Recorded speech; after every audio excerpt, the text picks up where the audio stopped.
दीपक recording studio कासनगर।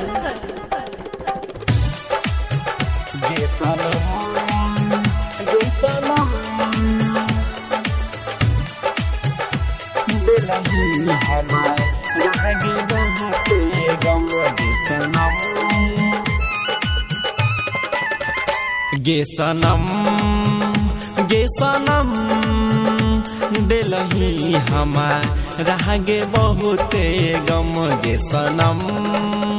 गे सनम दिलही हमारा गे बहुते गम।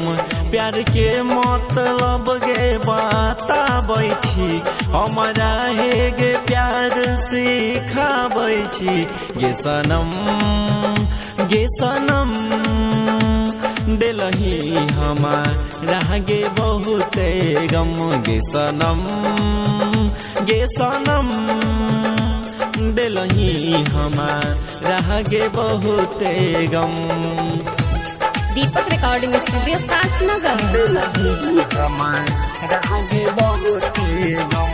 गे सनम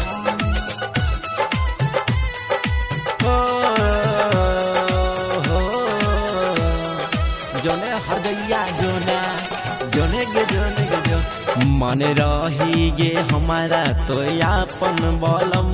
कोना कहियो गे जान तोरा बेवफा सनम। सोचल सपना में आगी लगाबै छी हमारा हे गइजियते मुआबै छी। गे सनम दिलही हमारा गे बहुते गम। गे सनम दिलही हमारा गे बहुते गम। दिलही हमारा गे बहुते गम। गे सनम दीपक रिकॉर्डिंग स्टूडियो कासनगर।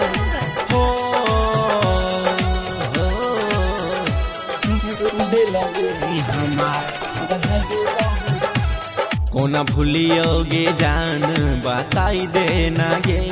भूले वाला हुनर कोई सिखाई देना गे। राइटर बहाला से दिल तो लगाबै छी धीरज रहा जाके हो गए कना बैठी। गे सनम दिल खुश के भैर पेट है गे गम। गे सनम दिल सचिन के भैर दम है गे गम। गे सनम।